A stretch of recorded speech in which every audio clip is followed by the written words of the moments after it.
We are Makilala TV, the first Filipino-American TV talk show in the New York metro area.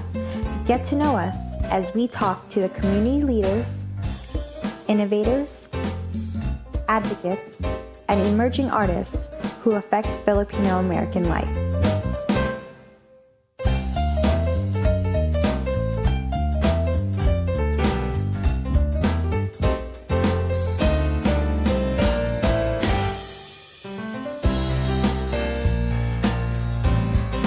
Hello, my name is Cristina and welcome to Makilala, the first and longest running Filipino-American talk show in the New York metro area. With me is my co-host, Rachell. The Filipino food lovers of New York are in grief. We lost nearly half a dozen restaurants in the last 2 or 3 years. Maharlika, Jeepney, and on August 30, Purple Yam, the illustrious heir to Sanrilon. Before that, Ugly Kitchen was the first of the big leagues to go. In today's episode of Filipino Restaurants, Comings and Closings, we will talk to 2 distinguished chefs and ask them what's going on. We are privileged to have 2 prominent names in the lively Filipino restaurant industry of New York, Chef Aris Tuazon and Chef Joel Javier. These 2 gentlemen couldn't be more opposite in their trajectory. Aris has been involved with many restaurants since 2001, starting as a dishwasher in a midtown restaurant. I love these kinds of stories, Aris. Grill 21, which is still around, was his first Filipino restaurant. He is now affiliated with Google Room and 87 Ludlow in Lower Manhattan. Joel, on the other hand, has been doing something totally different. He was a chef for many years for a Michelin-rated restaurant until he decided to open Flip It's, a pop-up dining experience in his home in Brooklyn. He would open on certain nights and host a certain number of people. It's been pop-up all the way for Joel, never a permanent location. Let's ask them about their 2 contrasting business models and also what they think of the future of the Filipino restaurant industry. Aris and Joel, welcome to Makilala. Thanks for having us. Okay, how are you guys? You look different and you look well. Definitely getting older. Okay. I haven't been going out, so everybody looks different to me. Yeah. Right. Aris, let's start with you. Yeah. Is high rent the biggest killer of restaurants? I guess, yeah, you can say that. Rent has always been an issue for many businesses, especially nowadays. Before, that's the only thing that you have to worry about. But now the inflation's here. I mean, pre-pandemic is different from now, what we have here. Yeah. So we lost a lot of them during the pandemic. yes, we did. Yes, we did. We lost the numerous Filipino restaurant across the city, and and each of these restaurants played an important role of it, and we learned a lot from it. So rent, labors, and everything now is totally different, especially ingredients like. We'll ask Joel also for his yeah. thoughts. Is rent an important part of the restaurant? Is that why you don't have a brick and mortar location? That's definitely one of them. I think also the balance of the life work, right? I think a lot of, as years have gone by, a lot more people are realizing how much time is involved to open a restaurant, a successful restaurant at that. That's right. And to you talk about mental health and yada, yada, yada. That plays a lot of factor, right? Especially nowadays with the age of scrutiny and Instagram, there's more to restaurant than just good food now. You have to attract XYZ to come to yours. There's always a new place opening up every other day, a new trend, and how do you compete with that? Explain Flip It to us. How does it work? It's mainly a private chef concept, more like a customized. It's more like I could create your type of dinner for you through customization. So I could go to your place, cook dinner, however you want, cocktail hour, buffet, you want coursed out. We work with you, we'll ask you your favorite dishes, then we'll create a menu based on that. We really work with our clients, and it's something that we offer that I think a lot of places don't. As Aris would know, other chefs would know, people open different restaurants because they get bored of the one food that they're, you create a menu that's successful and the the team knows how to do it. That's kind of it. So then you go, oh, you know what? I'm really into Mexican food. Then they go, maybe I'll open a Mexican restaurant. And then that's how it works. Because you can't just change the concept of your restaurant. Once it's established, it is what it is, right? Yeah. And the chefs were creatives. That's right. Rachell? Did you guys have to change your strategy during the pandemic so that you can stay afloat? Or was it just like, let's just ride it out and hope that things will still be okay? Well, the pandemic is everyone's first time. We don't know what's gonna happen, and we don't know what we're dealing with. So we have to deal with those. We have to adapt and create innovation. Like what's the expectation of these new customers that everybody learn how to cook. During the pandemic. Correct. That's right. That kind of like everyone was a cook. Yeah, so you have to come up now that people realize like, wait a minute. Yeah. We don't have to go to the restaurant anymore. That's right. So and you can order online. Yeah, you can order online. So many that evolved.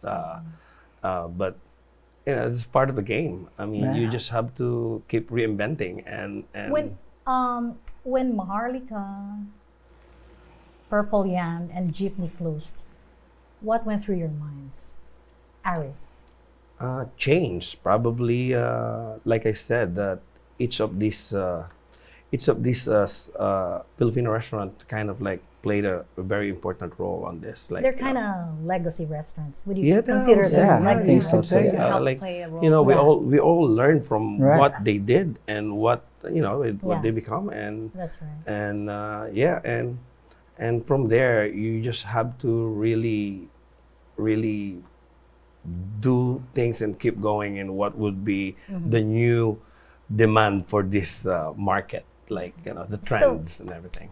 Joel, your thoughts? What do you think? What went through your mind when I think it's, when you see this trend of restaurants closing? Those restaurants closing, for sure it means that new ones would open, right? And those restaurants, we talk about legacy, really gave permission to a lot of this next generation to kind of see what Filipino food could look like and how businesses could be run and how Filipino restaurants could survive in a place like New York City. Cedrillon has done it, but all these other restaurants like even Ugly Kitchen and Maharlika, we talked about, gave that permission to a lot of these guys that, hey, I could tell my story through food, right? Yeah, that's interesting, right? I always wonder, Filipinos, and this is for I'm sure other cultures, but when you go to a Filipino restaurant, Filipinos will be like, why is your prices so high? Like, can you do you ever experience that? Like, this is how. Yes. do you encounter that? Yeah, well, for sure. We definitely encounter some of that. Like, the thing about this expensive dishes that we're creating that people complain. I know that probably people knows how to cook this dish and they rely on that. But beyond that, you don't know the rent, the labor cost, and everything, and especially when you're in Manhattan, right? Yeah. Oh yeah. So I always just like politely explain to them like the cost of living here is different from what you're doing. Don't you get insulted when people say that? No, I don't. But instead, I just try to open their mind into it. Like this for them to understand what is really like to be in the business. Because you are not just creating food here. Like you are going beyond food. Like what you're creating here is like creating a hub for social people, like so people can socialize in it, and you're basically building this community. So you don't come here just for the adobo to pay for it. You come here for I hear comments like, "Oh, the adobo is so expensive, and it doesn't even taste like my Lola's adobo." That version of totally Lola, we had millions totally of them. different, I mean, that passed from one generation to another. But that's right. at the end of the day, our Lola's the best cook. Yeah, So Joel, how do you price Flip-Its? Do they pay per project or per plate, per number of It guests? depends. I think what's great about Flip-Its is that it's very customizable as far as like we try to work the best we can. We survive, and the best thing about us is we have low overhead. Aris doesn't have to, he has to worry about rent, this, that, where I don't have that problem. have that, yeah. So I have more flexibility as far as like working with your budget in a way, but also keeping our integrity as far as like this is who we are and this is the value that we bring in being a chef, and with my experience, and this is what I put on the table. Right? And usually how many courses do you serve? It's up to you. So we'll work on you. You'll be like, oh, I only have X amount of budget. Yeah. All right. Well, I'm sorry, we can't put that lobster in the, you know what I mean? Like we have to kind of work with you, and this is what we, so we, most of the time we work with our clients. So you talk to the clients. Oh yeah, You personalize your right. There's a lot of back and forth in the email. Like I said, talk about what's your favorite dish. We'll make a menu for you. Oh, I don't like that. I want this dish, and we'll combine it. And then it's a constant. It's a lot of work, and then from there I have to execute it. Right. Yeah, that's right. So other than the rent being a challenge, what other challenges have you experienced trying to open up your own business? I think it's the same concept with the price, right? I think people forget, restaurants or even having someone cook for you is a luxury, right? We forget that sometimes as Filipinos, in the Philippines you have maids, yada yada. But here, it does cost money, people's time and effort, and that's something to get reminded that somebody, like what Aris said, it's not just the food. It's somebody has to take care of you, have to wash those dishes, have to make sure the plates are clean, and there's so much more to it. Right. So I think that's a struggle. So with Flip it's just you and your wife. Or do you hire other people? It depends on how big the parties are, right? If it's a bigger party, I would outsource extra chefs or servers or whatnot. We've done weddings, things like that, and we. Okay. Oh yeah, we have. Yeah. So you do catering essentially. In a way, yeah, but not in a way where let me get your catering menu. Like I wouldn't have that. I need some guidance, and then if that's the case, we veer them towards other people. That why don't you check out this place? They have a great catering menu, or why don't you just order the turo style and get a buffet? Yeah. That might be better for your budget. Something like that. I think like more on Joel's side is like more curated and more like special services that he can offer compared to what you can get on a normal turo or a normal catering. You don't seize food on a menu. No, So basically, what they can offer is probably that's right. Specialize in it. Like this is what I can do better. Right. So Aris, when you go from one restaurant to another, do you have to look for investors? Well, how is that? I think yes, unless you have this deep pocket, like just to. And these are not necessarily Filipino, right? No, in every restaurant, no matter what type of cuisine is this, but getting investors is kind of hard as well. So you have to have some background of reputation of what you've done from the past. So basically, your portfolio has to be like impressive for them. I mean, basically, you're trying to tell them like, "Give me your money." Give me your money. You know what I mean? So where do you find them, and how do you convince them to invest in your restaurant? Some you don't even have to find them; they just come to you. And isn't that great? Yeah. So but this is this strategy that we had that we've been doing or using it from before is not just rely on one or two investors. What you do is just like you create this pie and you put in the number of share, and from there you can attract like small investors as well at the same time. There are two types of investors: that kind of investor or the investor who wants to be involved on the operation. I mean, hands-on.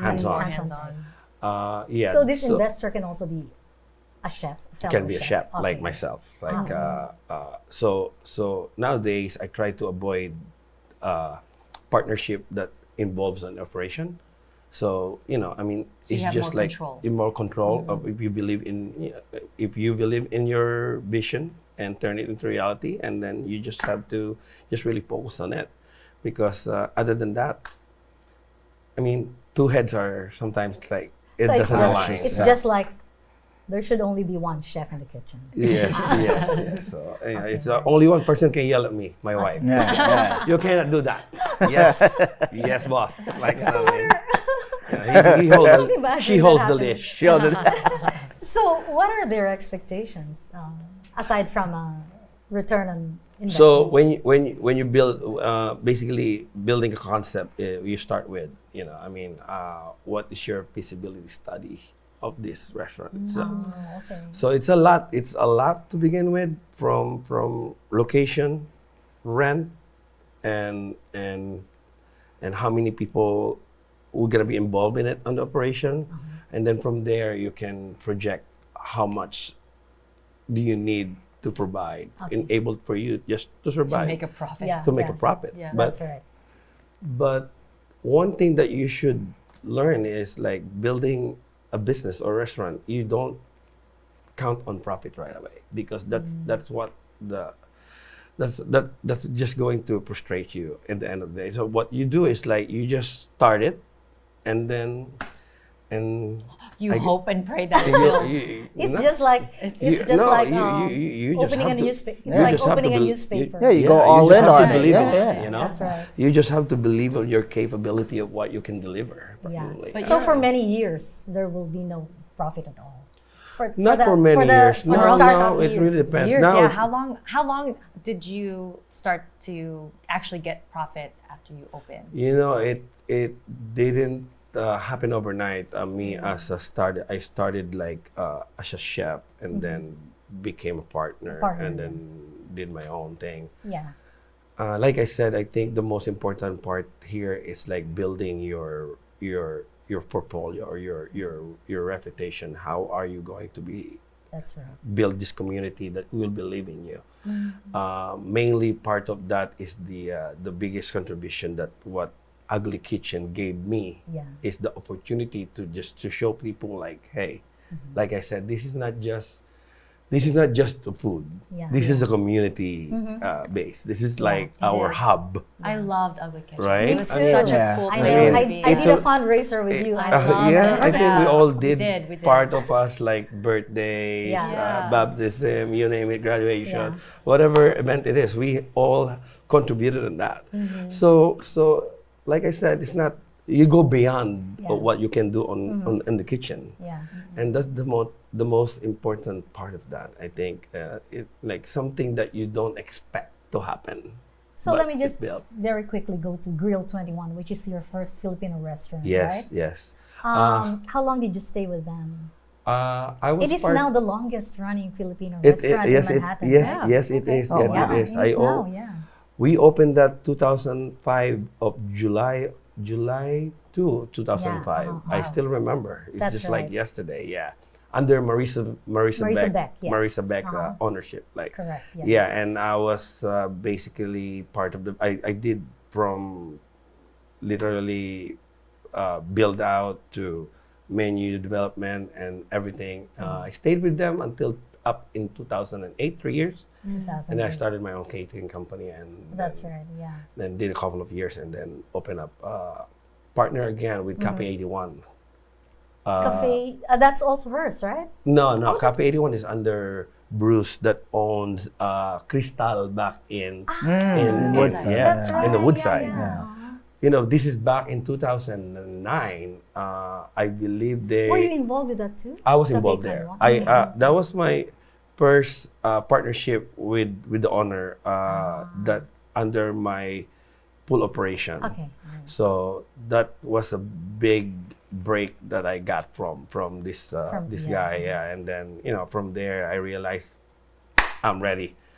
Then Oh, Ugly Kitchen really? was And born then in Ugly 2011. Yeah. Oh wow. Yeah. So So Ugly Kitchen, you were also an owner, a co-owner, and a chef. I'm a co-owner and a chef. That's my very first restaurant that Yeah.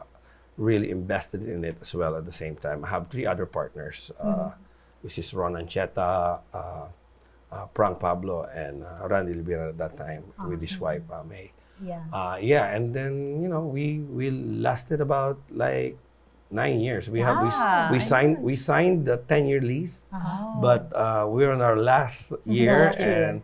and the pandemic And then The COVID. pandemic. and Yeah, COVID yeah. happened. Yeah. Yeah. Well, hearing you sound like that you're now a veteran, coming from all Yeah. these different stages in the That's restaurant right. business.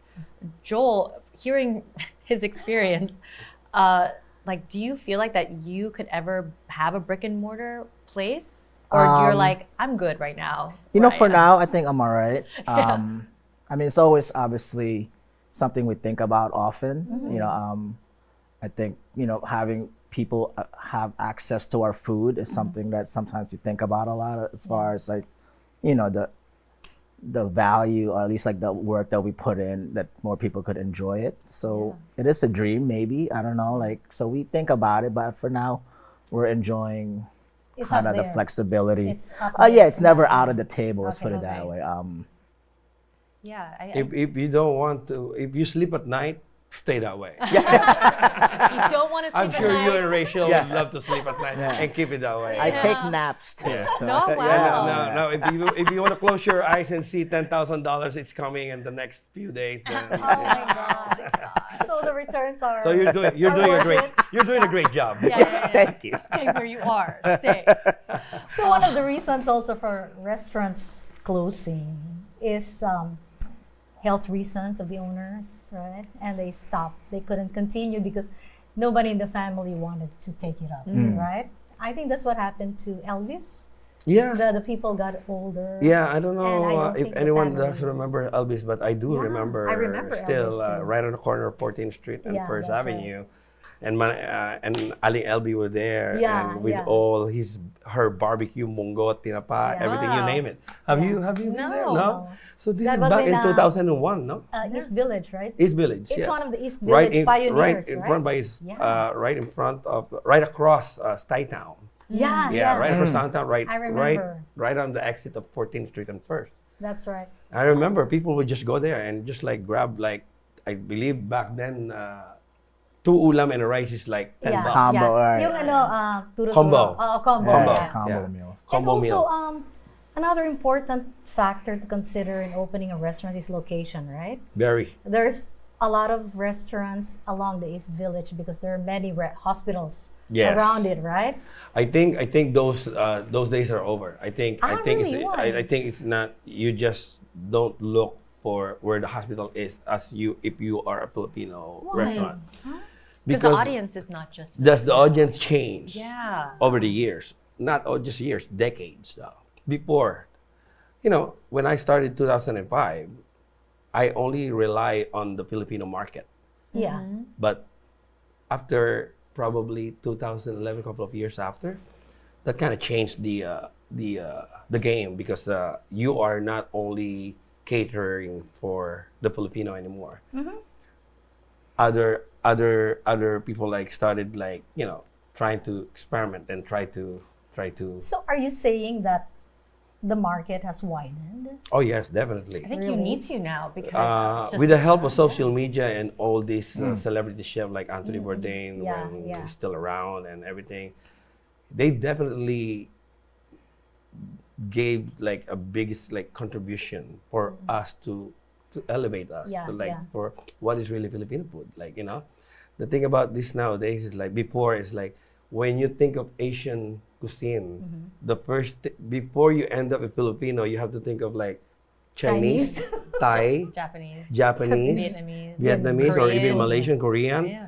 So before they end up choosing Filipino food, Right. you have to go. We were underdogs, Yeah. and that's fine. And this is the biggest And where do we contribution. rank? Where do we rank now? Yeah, Hell, we could be I know, number one. But Yeah, but I think but so. these are the biggest Definitely. contribution that Maharlika, Ugly Yes. Kitchen, That's where I was gonna go. Purple Yeah. Yum, and this is the Yeah. biggest role that they did did, for yeah. us.